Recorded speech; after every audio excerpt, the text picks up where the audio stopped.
Alright, so today we're going to be working with Mr. Boomer and his leash walking. Just have him on a traditional slip lead.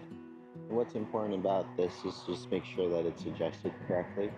So when it's tight, right, it doesn't pull past in there and choke him. So we're going to need to loosen up the safety ball. Okay, so there. Now it's almost a little too loose. We're going to go ahead and tighten that back up a little bit. There we go.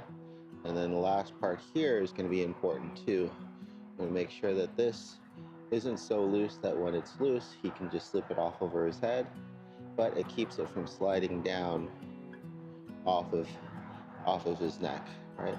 So right now, there's no tension. It's about 2 to 3 finger tight, right? And then when there is tension, it tightens up like that. Okay? We want it to be nice and loose when there's no pressure, but not so loose that he can get out of it. Okay? Loosen it up maybe just a little bit more for him. Okay?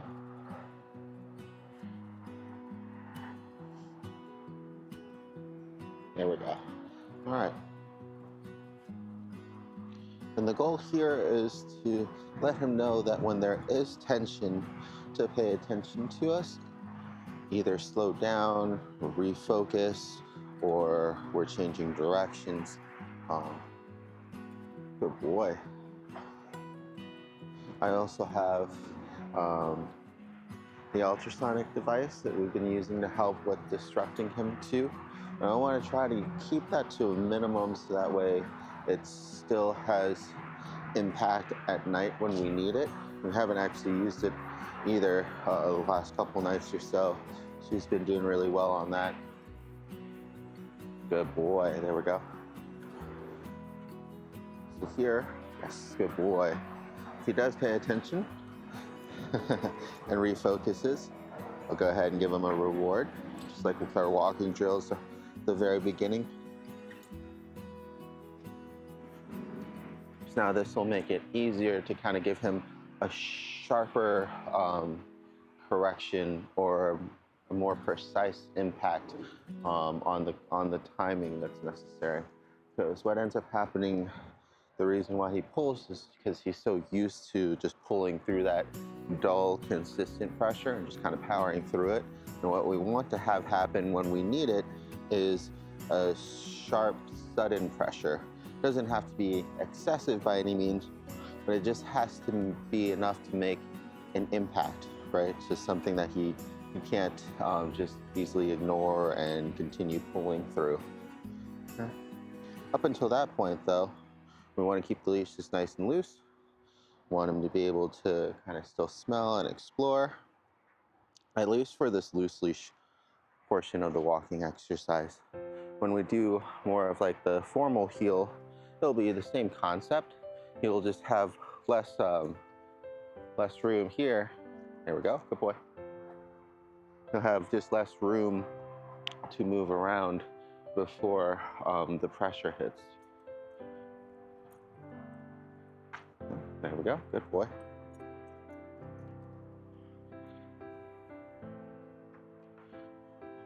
For the most part, you'll know when he wants to go to something to either smell or mark it, and that's when it'll be up to the handler to make that decision. Should I let him go over there and smell and explore and pee?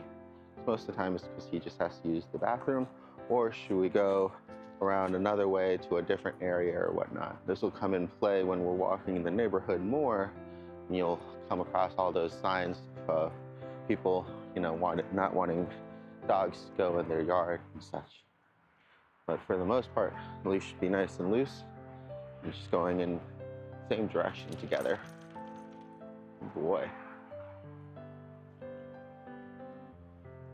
There we go. So here, good point. I want to keep him off the yard. Good boy. I'm going to stop here. Good boy. He's paying attention to us, so we don't even need the leash pressure. Just going to go ahead and reward that. Yeah, good boy. He really likes his treats, so it definitely helps to keep him not only engaged, but feeling rewarded for doing the right things. Especially at first, it's going to be really important that you take treats out with you and just work with him while he's building these new good habits. So here, good boy. Just making a decision on where to go and just letting him know that. Okay, his nose is going down. So I'm gonna go ahead and let him explore a little bit. The leash is still nice and loose. And we're going in the same direction that I want to go. So it ultimately doesn't matter right now at this point whether he's in front or behind, because we're going in the same direction. He's listening to me when I provide input and guidance. Right there to slow down, right?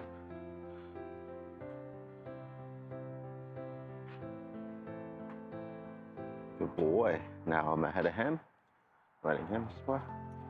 He's paying attention to me. Good boy. Now he's really excited, so we're gonna have him calm back down. There you go. Good boy, come. Oh. Getting him used to being rewarded in that heel position. Okay. So there, because he was excited, just started moving a little bit faster than we were. Felt the leash pressure and slowed down, though. That's the important part. Good boy. Anything here? Come. Boy. Right. So I'm going to let him know we're going this way. Okay. Good. So if he starts to get too excited, right, and give him those little corrections. I was going to pull him back in towards me. When he goes out too far or the wrong way, so it's just a quick pull back into myself.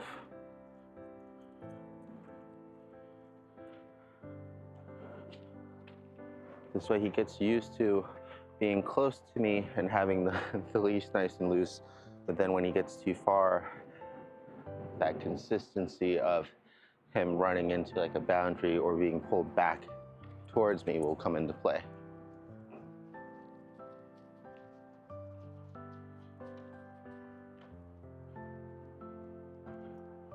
Right?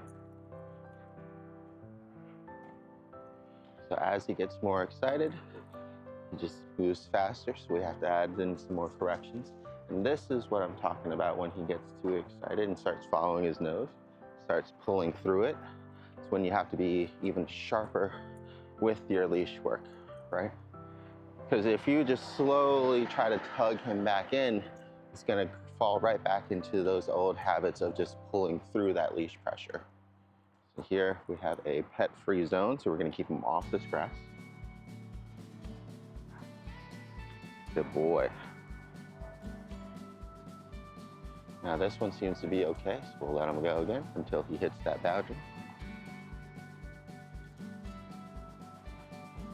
Looks like he might need to use the bathroom, so I'm going to try to get him down on this area and maybe over to this potty station.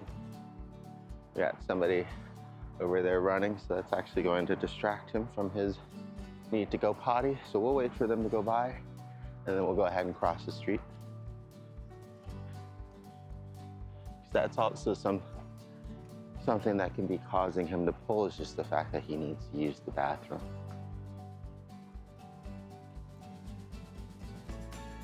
And unless you want him to use the bathroom right next to you on a tight heel, I'd recommend paying attention to why he's pulling and then giving him leeway whenever necessary.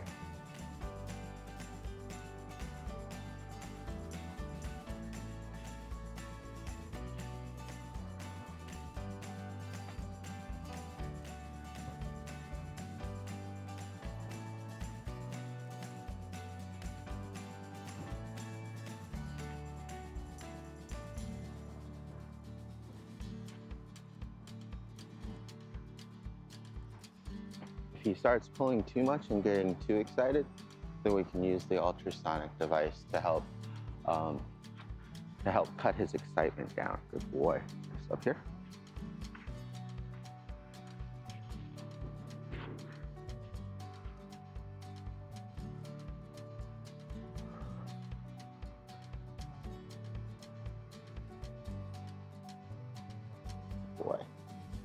you go.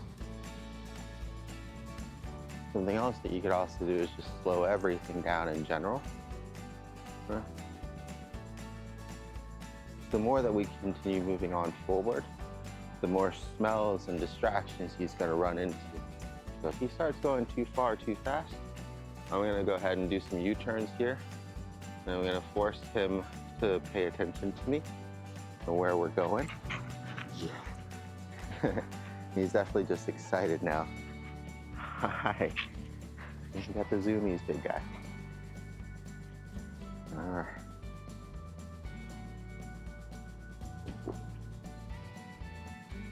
Boy. All right. And go again. Okay. Don't need to necessarily punish him for being overly excited. I want to more so focus on him calming down and regaining his composure. Because we want him to be excited to go out for a walk with us and engage with us, right? We just don't want him so much so that he's kind of hopping around all over the place and ends up pulling us everywhere.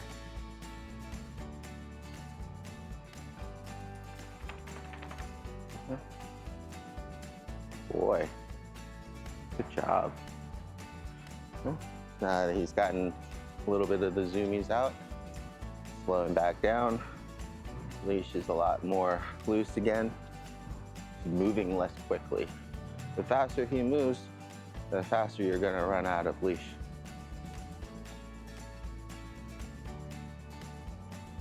Now he's being more responsive again.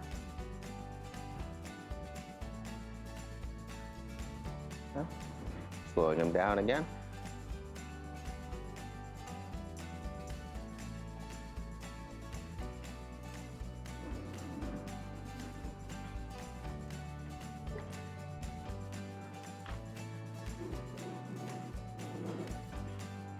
And the reason why we're starting him off with just loose leash walking is to get him to pay attention to us when there is that leash pressure. Let him get some of that energy and excitement out during the walk. And then either on the walk back or partway through the walk, we can start practicing more of that heel proximity work. Okay. Unless you're entering into a competition or talent show, it doesn't need to be walking right next to you the entire time like some robot. Okay? He's a dog. He likes using his nose. So we just want to remember that. We just need him to not pull. And a lot of times it's a lot easier for them to not pull if they're extremely restricted, right? Keeps out the momentum. And then especially with close heel work, you'll see later on, we also end up keeping his head and his nose off of the ground, right? So he kind of loses that ability to smell and explore and get all this energy and excitement out. Instead, we'll always be kind of stifling it down with a lot of corrections.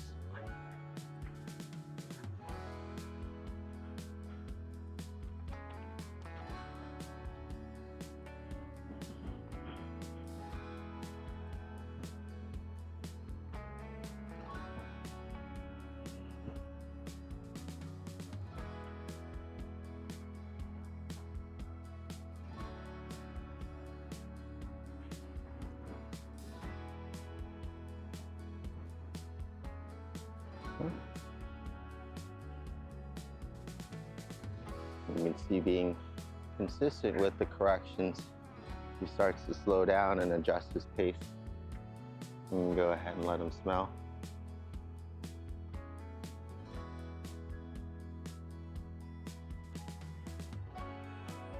One of those situations for sure.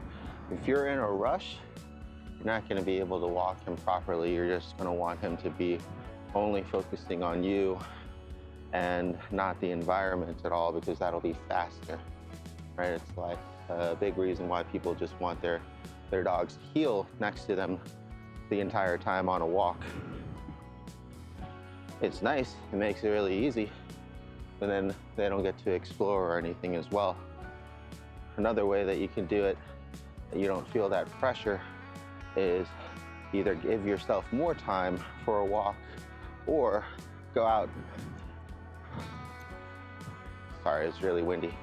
Or just still go out as far on your walk. If you have only half an hour for the walk, go out for 10 minutes, save the 20 minutes for the walk back so you're not in a rush. That way you guys can both kind of enjoy your walk. You can sit, you can smell. We got another no pup zone coming up here. We also don't want them to tear up the grass here, so we're gonna go ahead and keep them off of here, right? So just really quick pulls. It doesn't have to be very strong, but it just has to be very sudden. So as soon as he starts to pull and he gets to the end of that lead, that's when we start to pull, and that's what's gonna make that impact.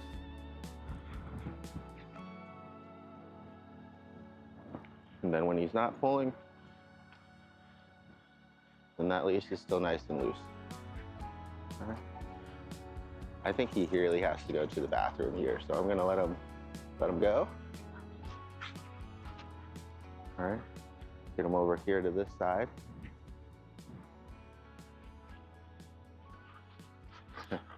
With some pups like him, he can really tell when he needs to go because it's on the extreme side.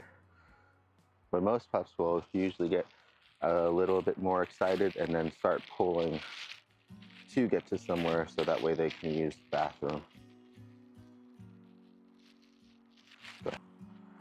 And as you can tell, after he's relieved himself, he's a lot more calm again.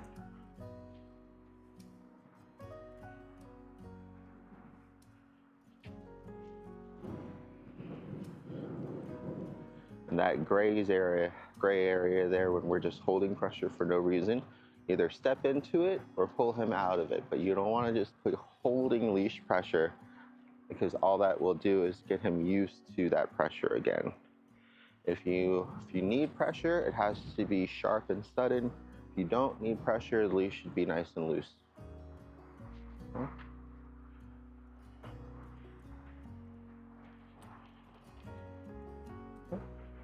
Okay, and we're back to a nice walk.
And what we'll do is we'll go by the poo station, we'll drop this off, and then on the walk back, we'll work on closer proximity / heel work. We'll give them some breaks in between as well.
And leash work like this is mostly just about timing and consistency. There's another reason why it's important to kind of keep up and maintain, because as soon as he doesn't get any corrections again when he starts pulling, the sooner that he'll realize that he can just continue pulling to get to whatever he wants without any consequences. Same also on the reverse side of that is if he constantly checks in and doesn't get any rewards, he'll just stop checking in.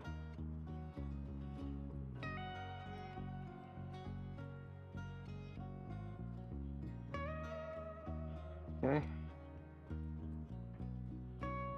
Boy. So now that we're going to do closer proximity work, we're going to use the traffic handle. Boy. And you're going to see, just by having our hands in a certain area next to our body, as soon as he kind of breaks from that perfect heel, the leash pressure is going to kick in naturally. If that's not going to be enough for him and he needs extra tugs, I'm going to use the ultrasonic device to make more of an impact now, just because we have less of the leash to work with. But your goal is still the same. Be nice and loose. Good boy. He just has less leeway before he gets corrected. And because we're holding him closer to us, he can't smell the ground as much. Right? As soon as he dips down and or slows down or gets too far off to the side, that leash pressure happens. Too far to the front, pressure to the back. Same thing here again. Okay, and it's just that sudden pressure. It doesn't have to be a lot of pressure, but it has to be enough that he can't just ignore it and pull through it. Then nice and loose. So that way when he's doing the right thing and he's walking with us, he's not getting punished for it. He doesn't feel any tension. You can tell this is difficult for him because he's got a lot of other distractions and people working out in the yard over there.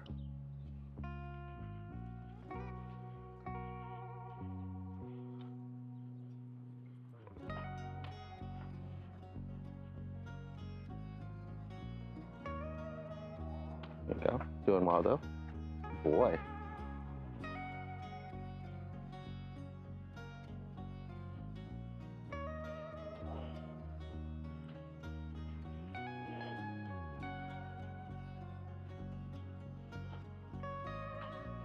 The way that most other trainers get that perfect heel is that they just do this, but instead of the pulling, when it does get tight, they press the button on the e-collar for a static correction.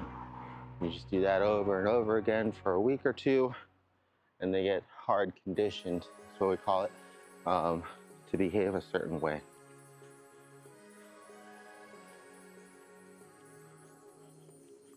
So it's still about the consistency and timing, but the impact is just a little bit more. But it's still the same idea of which they can't ignore it. And it always happens when they're outside of that box.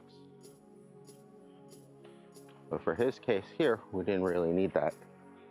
You still just need the other basic principles of being consistent and making impact. Which is good, because I really want to try to save his collar work for things like his recall, and the ultrasonic for things like him being startled and being able to de-escalate himself.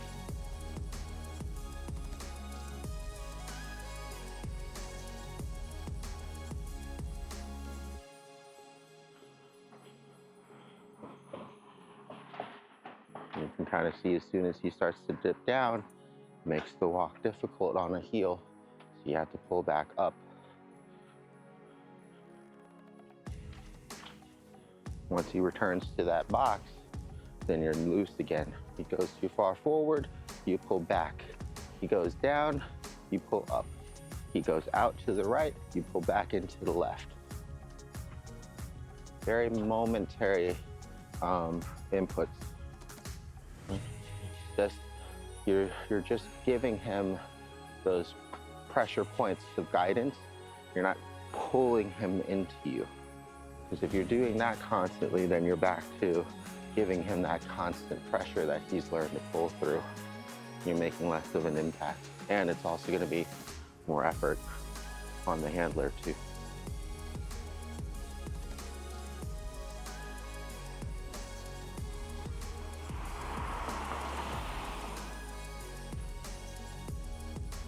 Doing well though. You can tell he really wants to use his nose. So I'm gonna go ahead and give him a break. For me, this is terribly unnatural. Boomer. Good boy. I'm gonna give him a big treat. And now I'm gonna go ahead and let him back to a loose leash walk. It's good to practice both, because first you'll need the heel walk in closer proximity. When you're out in like a social setting or something like that.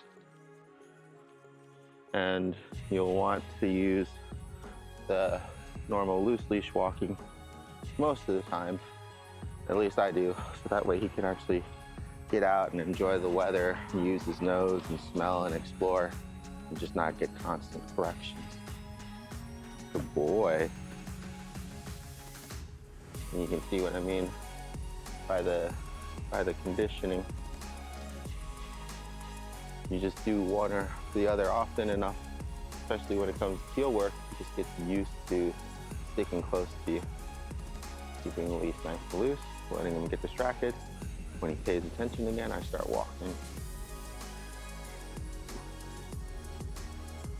Good boy.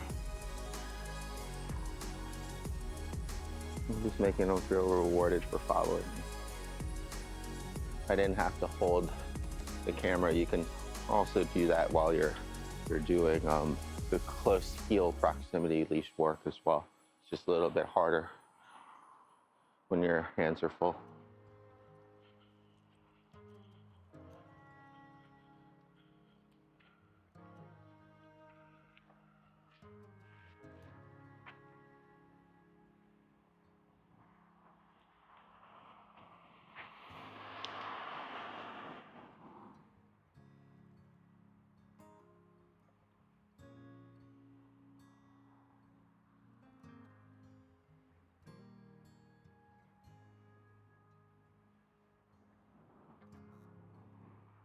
Smell in the air.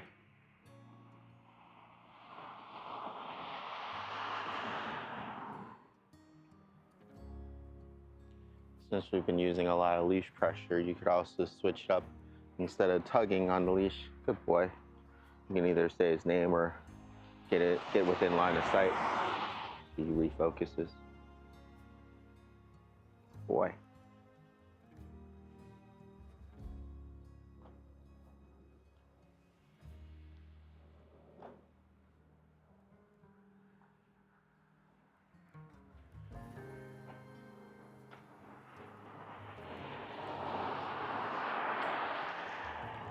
Just using a leash as a boundary there. Good boy.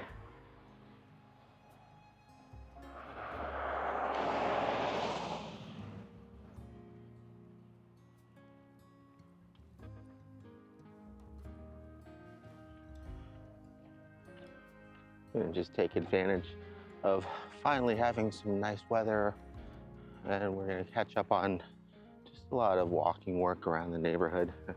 Maybe we'll break it up to some recall work as well. He's been doing really good though. Good boy.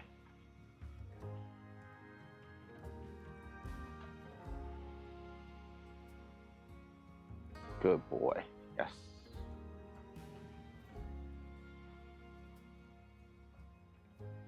So recognizing slight leash pressure and then adjusting himself to it a little bit more now too. Getting distracted by things over there.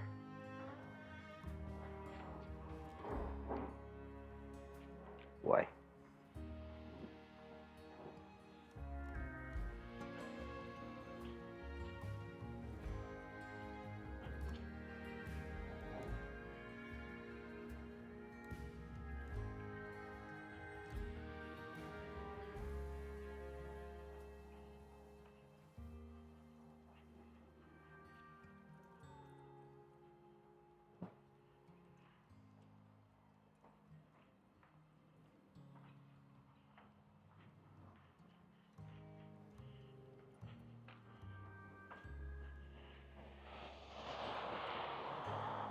He's doing really well.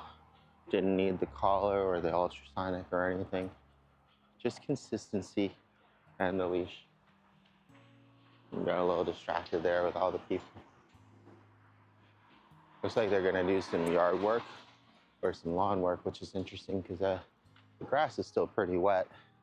But hopefully we'll be back home before they get started, because all the sounds from the machine may startle him as well.